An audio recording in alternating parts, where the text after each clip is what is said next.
Well, what we know right now is that we suspect one gunman, and that individual is in custody, and we have 4 students that we know have been injured and have been transported to local hospitals.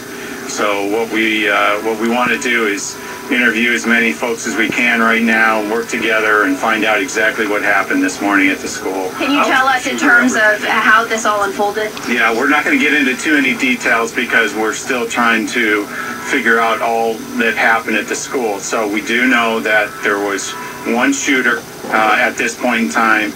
He's in custody. And we have 4 students that are injured and are being treated at local hospitals. What's the extent of their injuries? Can you tell us? And we're not going to get into any, extent of injuries or anything else. We just hope that they're okay. We pray that they're okay. Right now, at this time, what we're going to do is we're going to focus again on getting parents with their students, and we'll brief you again within probably the half hour. And how was the gunman apprehended? Thank you.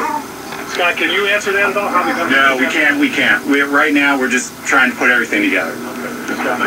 Okay, so Chris and Aaron, as you. All right, so 4 students have been shot in a high school in Chardon, Ohio. That was a news conference with appears to be police and then an FBI person saying they're not saying how the student shooter, how they apprehended that person. They do believe that they say that there's only one shooter and that person is in custody and that it is a student from that high school. And they're not saying much about how it all transpired this morning, how everything happened, and how they got that person into custody. But they do say that there was one shooter and that person is in custody. You have 4 injured students. We saw a medical chopper, so they were taken away by medical chopper, and they're not talking about the extent of their injuries. But that's the FBI saying that the one gunman who is accused of shooting 4 students is now in custody. As you look at live pictures where you have canine units apparently out as they're canvassing the school, maybe looking for evidence or just to make